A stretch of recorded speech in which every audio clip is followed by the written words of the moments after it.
Good afternoon, ladies and gentlemen. Welcome to Air Force RDC Detachment 895's Spring 2026 Commissioning Ceremony. As a reminder, please silence your electronic devices. I'm Cadet Daniels, and it is my privilege to be your Master of Ceremonies for this special event. This afternoon, singing the National Anthem, we have the a cappella officers. Please rise for the arrival of the official party and remain standing for the presentation of the colors and singing of the National Anthem.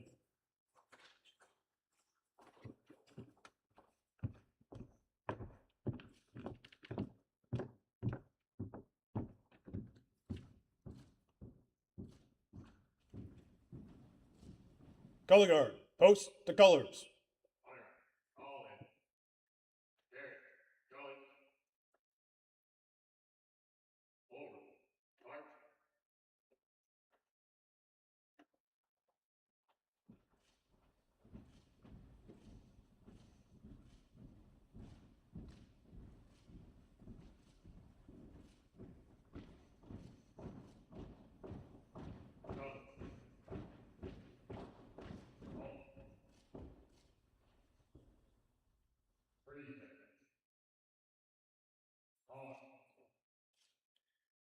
Oh, say, can you see by the dawn's early light what so proudly we hailed at the twilight's last gleaming, whose broad stripes and bright stars through the perilous fight o'er the ramparts we watched were so gallantly streaming, and the rocket's red glare, the bombs bursting in air, gave proof through the night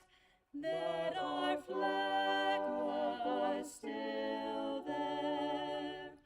Oh, say does that star-spangled banner yet wave o'er the land of the free and the home of the brave.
Thank you, color guard and a cappella officers. Please remain standing for this afternoon's invocation.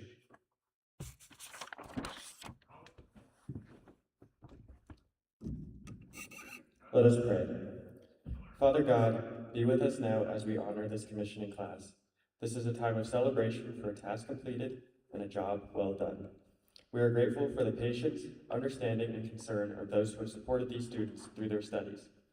May they take upon themselves the same sense of devotion and loyalty that our American fighting men and women have shown throughout history. Help them to be worthy of our nation's trust. Father, walk with them and go before them. Now, please bless this special occasion and all who are present. We ask this in your Son's holy name. Amen. Please be seated. Ladies and gentlemen, it is my great pleasure to announce Air Force ROTC Detachment 895 Commander, Department Chair, and Professor of Aerospace Studies, Lieutenant Colonel Josh Rah.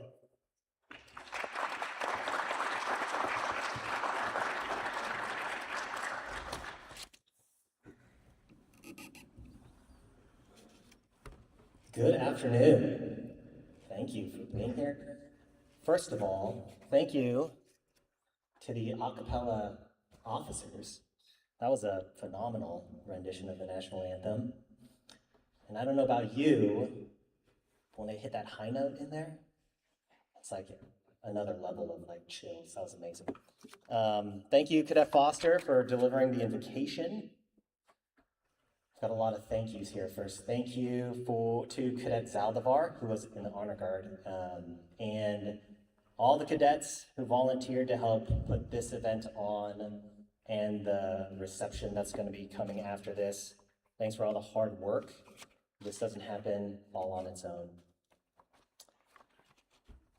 Thank you to Central Washington University leadership, President Wolpart, our Provost, Dr. Pease, our Dean, Dr. Rajendran. Thank you for being here.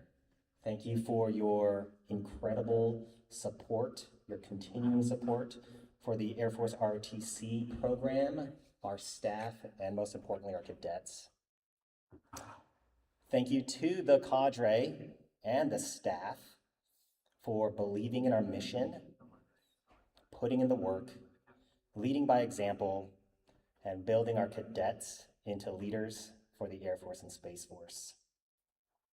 And he has no idea I'm going to do this, but special thank you to Technical Sergeant Mark Braddock.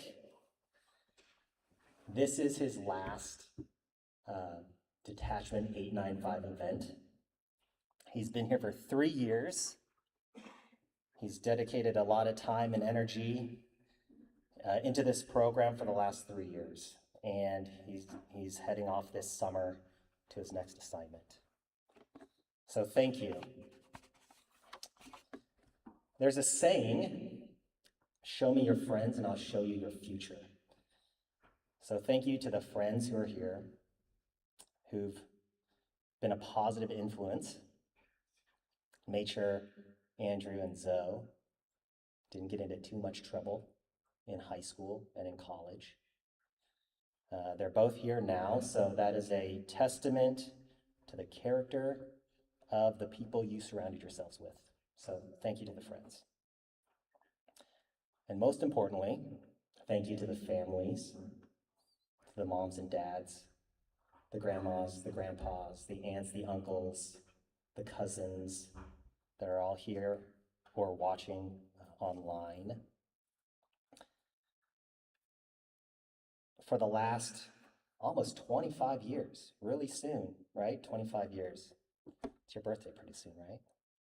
Tomorrow. Wow. And almost 23 years, right? You all have selflessly and diligently raised these young men with values, with a work ethic, with resiliency and integrity to enable them to be up on the stage today. So thank you to you.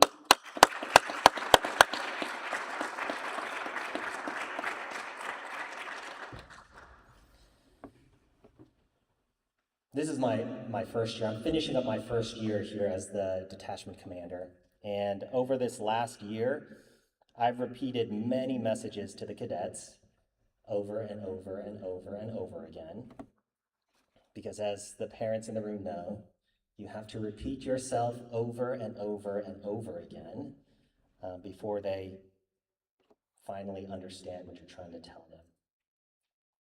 So, you get to hear me say this gem one last time.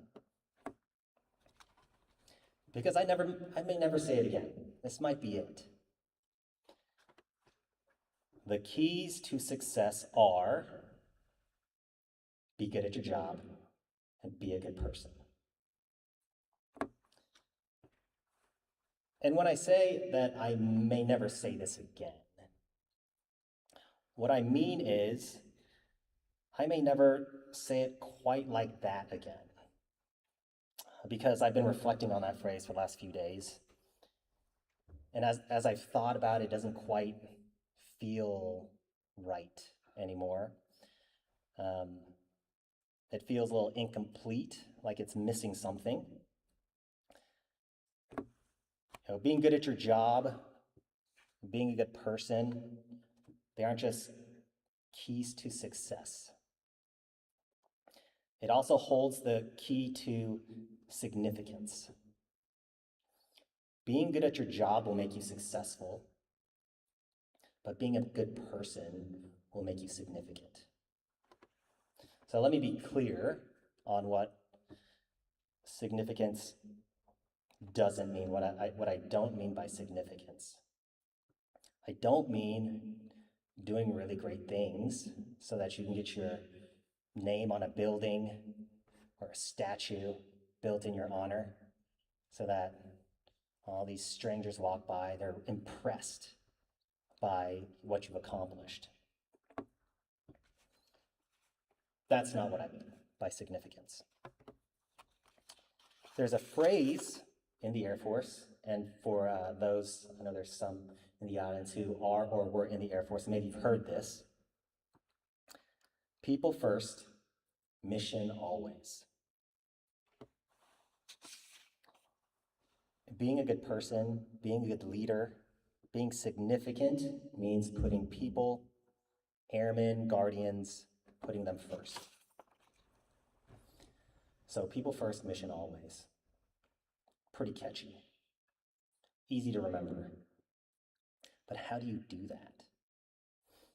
Like most important things, easier said than done. The bad news is we're all selfish and self-centered. A people-first mindset is not our default setting. We like to operate on a me-first mindset. All right, show of hands, audience participation. How many people have ever been cut off by some jerk in traffic? How many, right? All right. Why'd they cut you off? Because they're a jerk, obviously. In fact, should do society a favor, call the police, throw them in jail, lock them up. They're a danger to society, right? That's the only explanation for why they would cut you off in traffic. Another show of hands, be honest. How many people have ever cut someone off in traffic?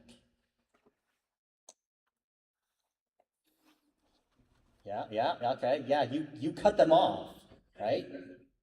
Well, you didn't really cut them off, right?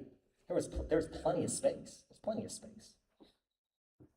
It doesn't matter anyway, right? Because you cut them off for a really, really legitimate reason. You had to change lanes. They're a jerk for not letting you in. They should have given you more space. You know, you gave them the blinker for like half a second. They should have known. They saw that blinker. They should have known. They're the jerk, in fact. Straight to jail for them too, right? We tend to judge others based on their actions, but we like to judge ourselves based off of our intentions. Maybe what you don't know is that that jerk that cut you off in traffic actually just got a phone call and their kid needs to get to the hospital and they need to make that exit, that off ramp, or else they got to go around for 30 minutes to find the next.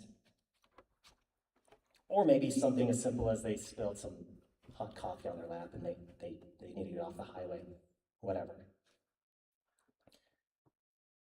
More often than not, what you see isn't all that there is. There's probably more to the story. The good news is you can train yourself to be less self-centered. You just have to put in work to understand the backstories and the contexts of the lives of those you lead. Walk around, ask questions, be genuinely curious, be sincerely interested in getting to know them. Then you'll begin to have the desire to override your default setting of self-centeredness and start putting them first. So a little bit about myself, okay?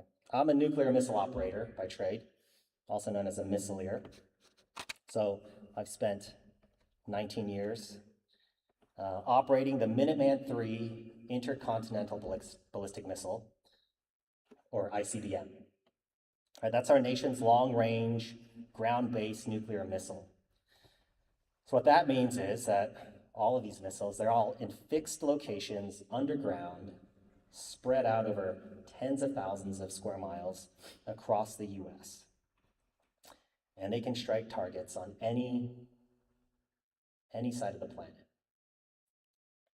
The mission of strategic nuclear deterrence is 24/7, 365, and we've had hundreds of Minuteman III missiles continuously on alert since 1970.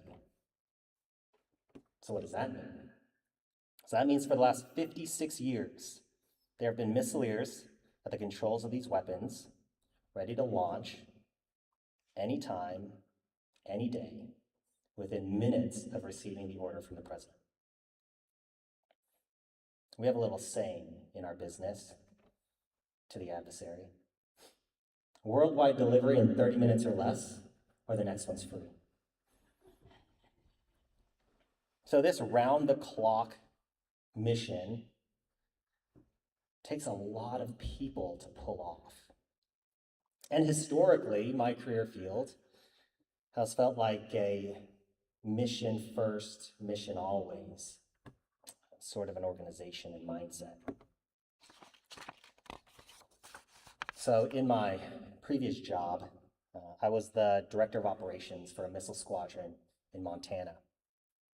So we had about 60-ish missileers in the squadron, and I was responsible for making sure that that 24/7, 365 mission didn't stop.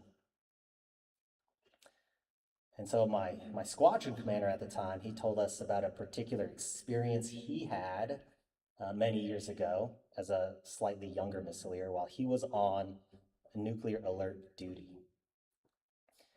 And the decision that he had made while he was on alert, he later regretted and wished that he had made the completely opposite decision in that moment.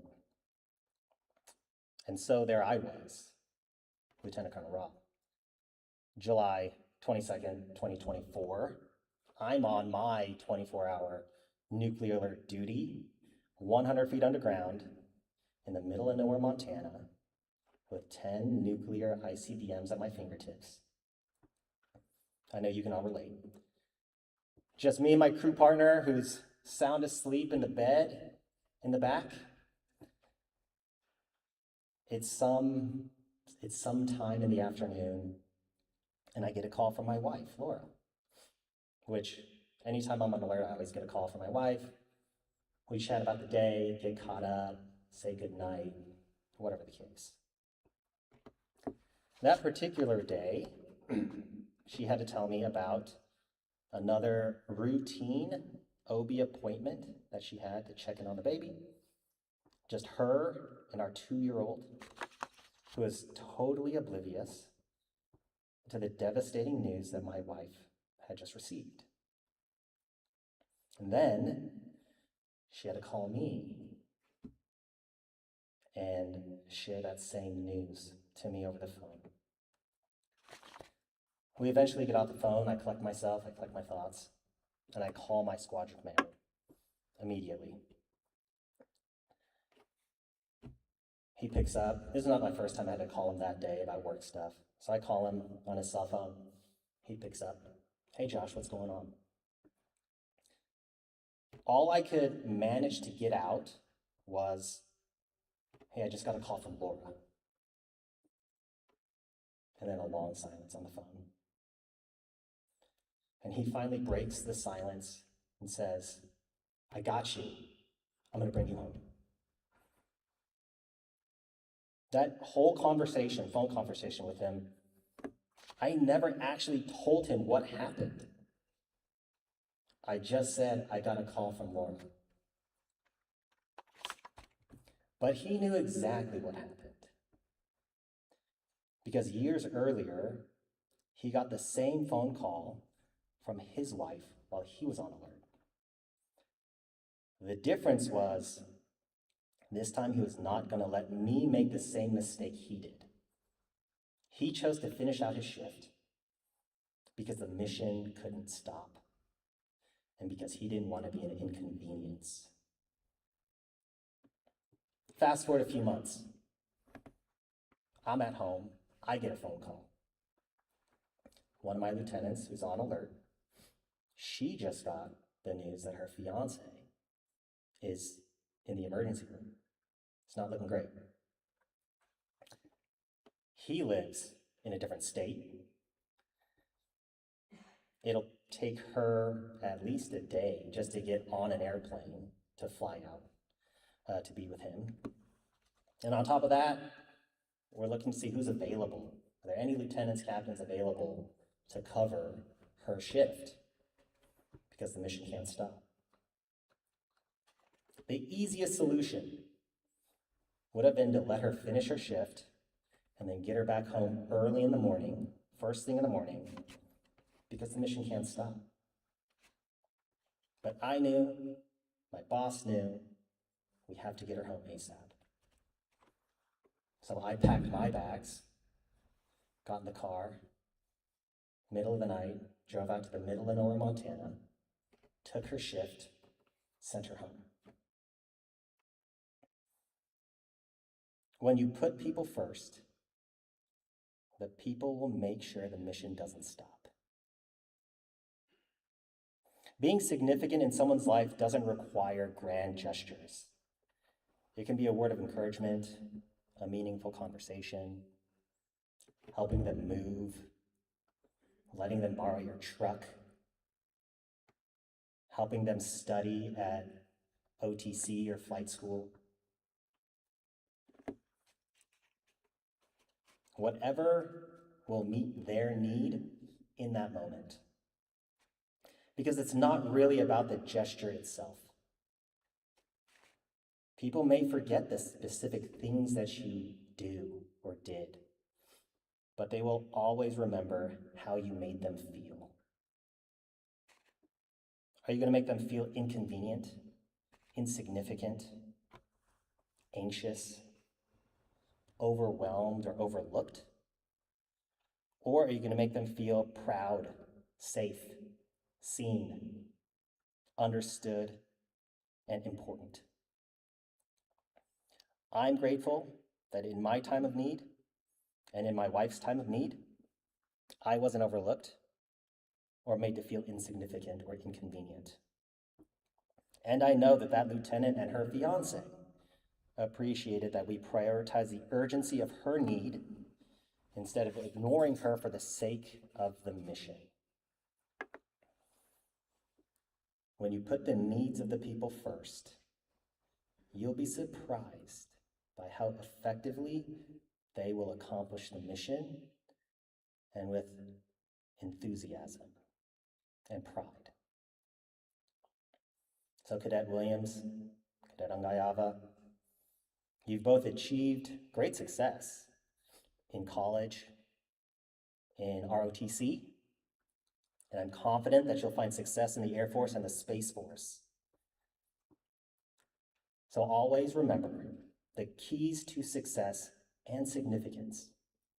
Be good at your job and be a good person. Congratulations on a job well done. Thank you for your dedication to this program, dedication to your fellow cadets, and for your relentless pursuit for something greater than yourselves. Thanks.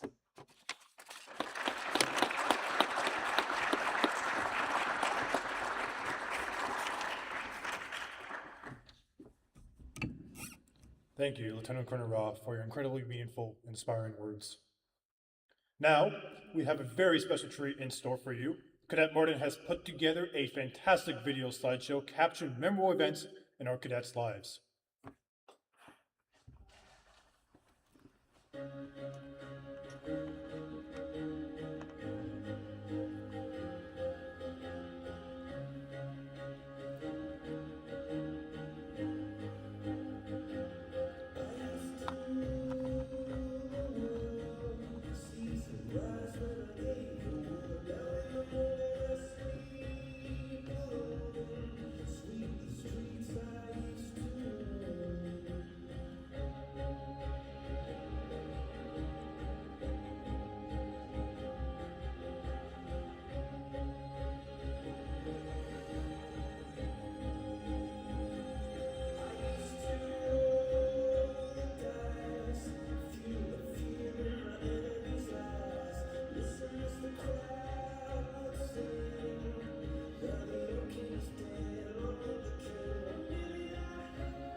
A very big thank you to our commissionees and their families for providing these wonderful photos, and a big thank you to Cadet Martin for putting it all together. Ladies and gentlemen, we have reached the highlight of this afternoon's ceremony and the moment these cadets have worked for years to reach. Commissioning! Cadets Andrew Williams and Zachary Ongaiava will stand before us and take the military oath of office into the United States Air Force. As commissionees are called forward, we request their designated individuals be ready to join them on stage. We encourage family, friends, and friends to come forward and take photographs during the ceremony. With this in mind, let us begin. Our first commissionee is Cadet Andrew Williams.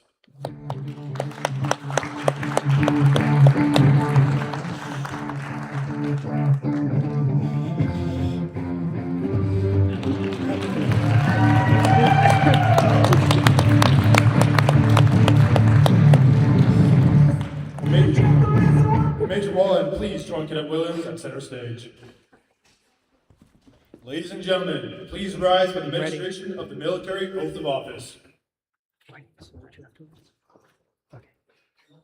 Raise your right hand after me.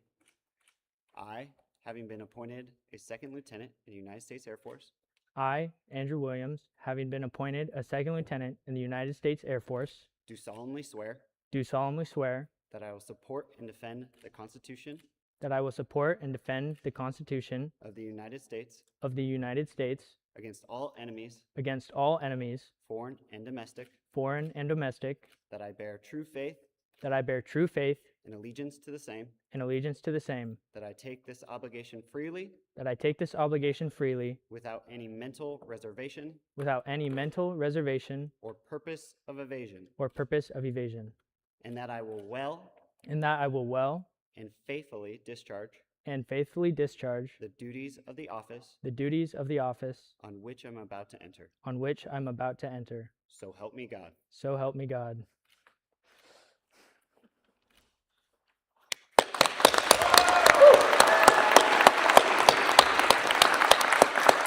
Thank you, sir. Ladies and gentlemen, please be seated. Second Lieutenant Williams, it is not official until your paperwork has been signed. Will you, Major Wallen, please step over to the table and sign your oath of Staff Sergeant Newlands? All right. Come up with really cool photos of this.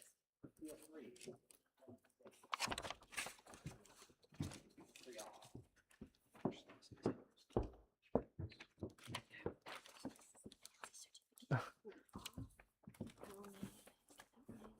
Or Lieutenant Williams. Oh, thank you. Okay.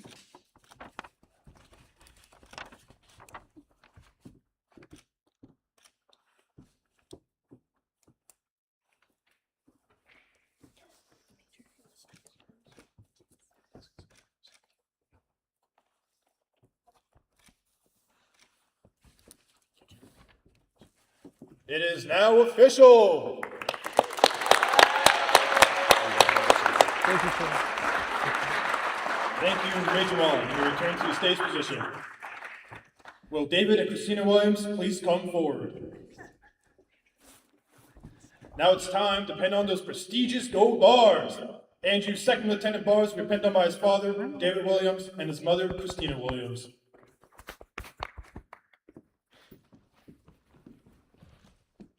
Thank you. This one.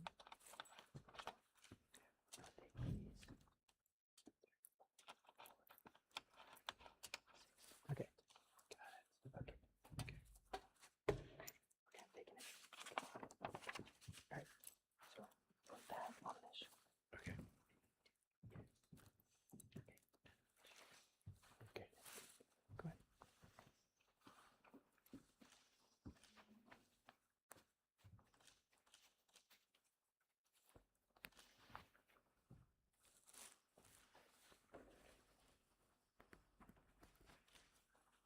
I think so. Just at the end. No, wrong way. Yeah.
Thank you, Mr. and Mrs. Williams. Please remain at center stage.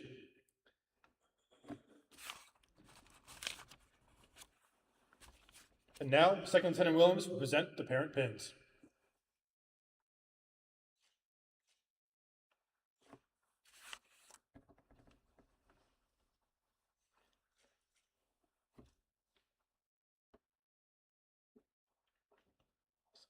Thank you, Mr. and Mrs. Williams. You may return to your seats.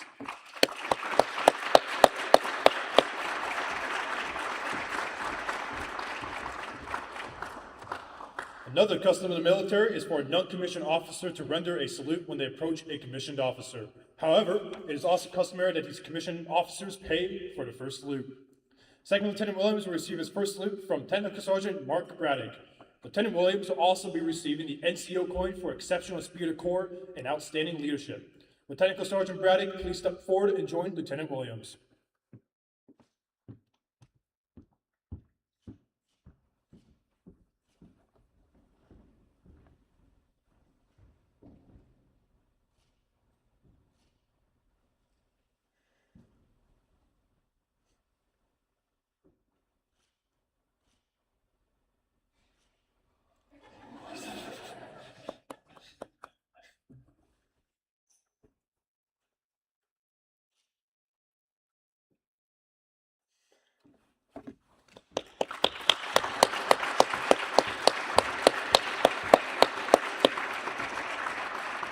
Thank you, Technical Sergeant Braddock. Ladies and gentlemen, the oath of office has been given. The second lieutenant bars have been pinned. Now, Lieutenant Colonel Ralph will present newly commissioned Second Lieutenant Williams with his commissioning certificate and appointment letter into United States Air Force Reserve.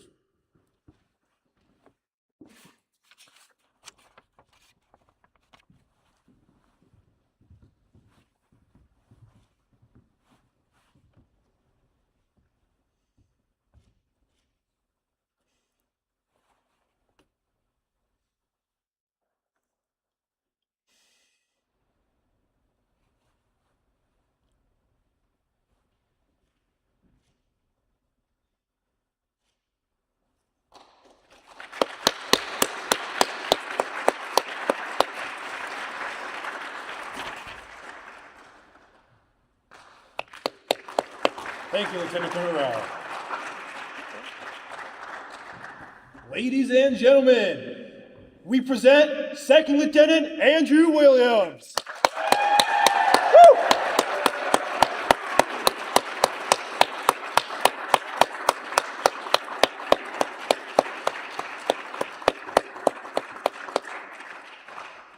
Thank you and congratulations, Second Lieutenant Williams. You may return to your seat. This afternoon's final commissionee is Zachary Ongaeva. Cadet Ongaeva is accompanied by his parents, Liu Ongaeva and Ime Ongaeva, his girlfriend Shade So'oto, and his cousin Usawa Tua Leve Puanoa. Will Lieutenant Colonel Ra join Cadet Ongaeva at center stage? Ladies and gentlemen, please rise for the administration of the military oath of office.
Ladies and gentlemen, please be seated.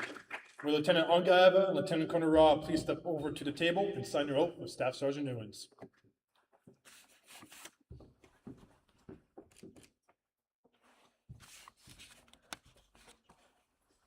If anybody wants to come up and take photos, please feel free.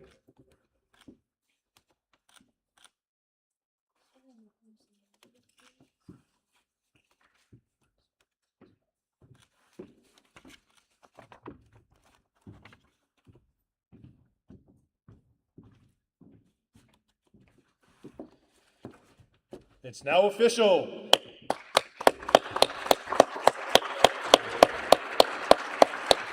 Thank you, Lieutenant Colonel Ra. Will Ms. Shade So'oto please come forward?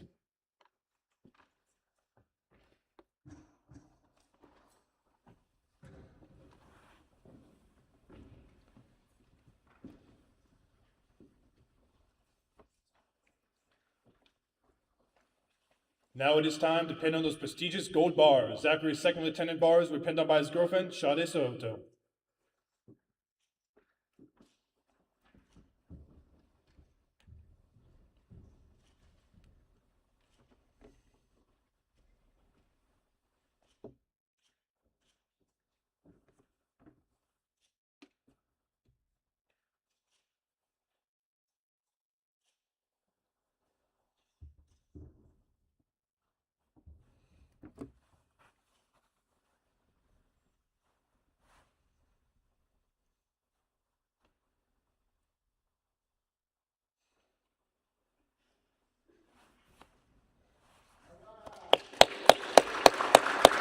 Thank you, Ms. So'oto. Please remain at center stage.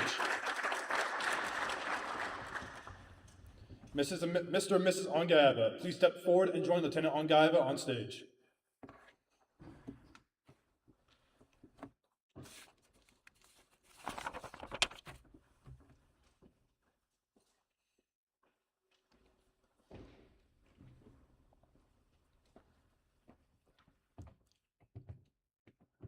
Mr. and Mrs. Ongaeva, Second Lieutenant Ongaeva now present you the parent pins.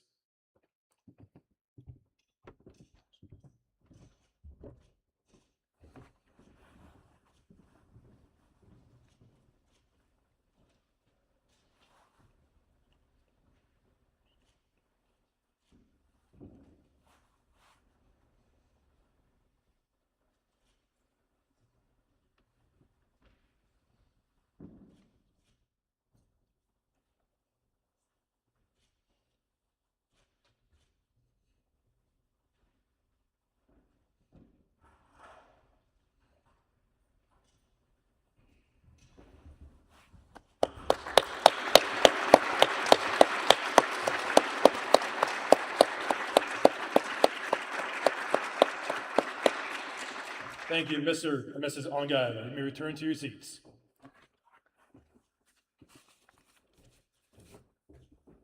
Second Lieutenant Ongaiva will receive his first salute from his cousin, Airman Basic Usawa Tua Leve Brunoa. Will Airman Basic Noah please step forward and join Lieutenant Ongaiva?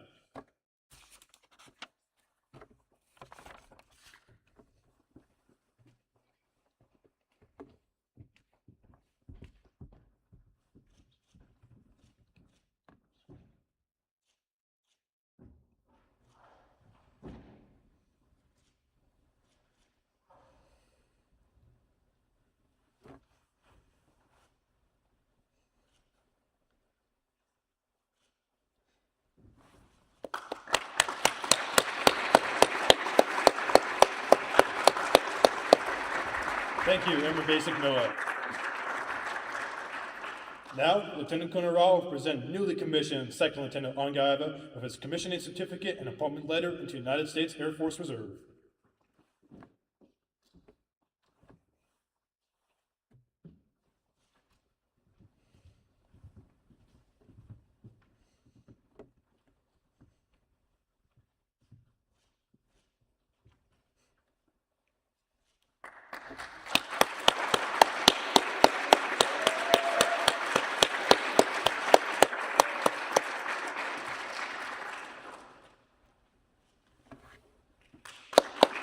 Thank you, Lieutenant Colonel Rao. Ladies and gentlemen, we present Second Lieutenant Zachary Ongaiva.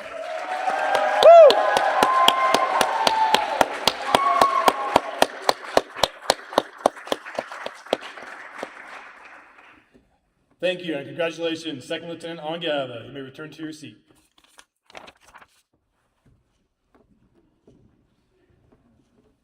Will a newly commissioned Second Lieutenants come forward and be recognized?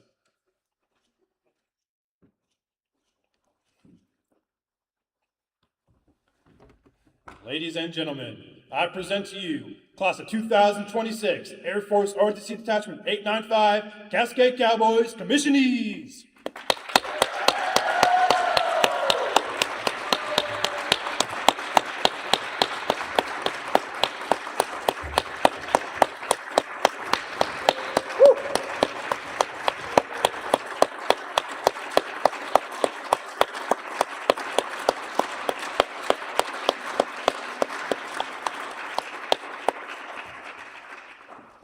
Congratulations and best wishes to you and your families. Well done, Class of 2026. Thank you, Second Lieutenants. Please return to your seats.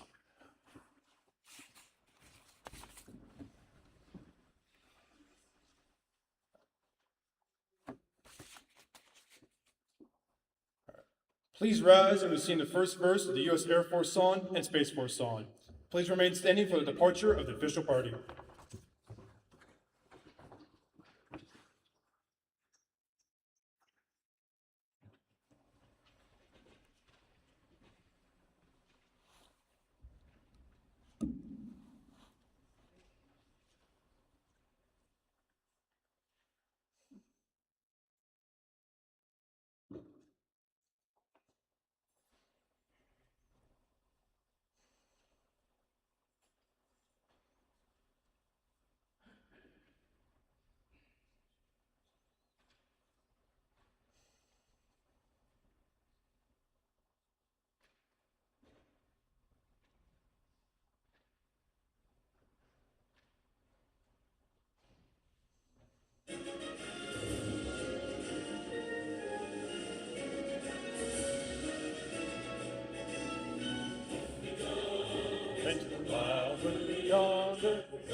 On behalf of Air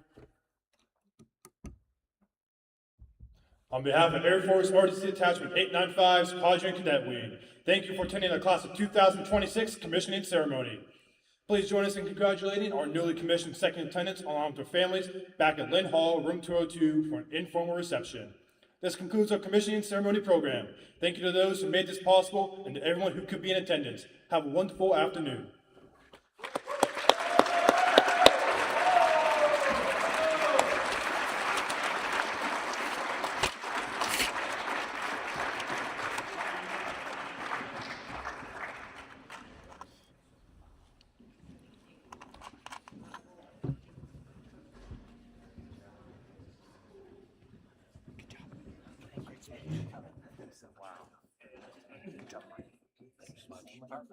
Appreciate it.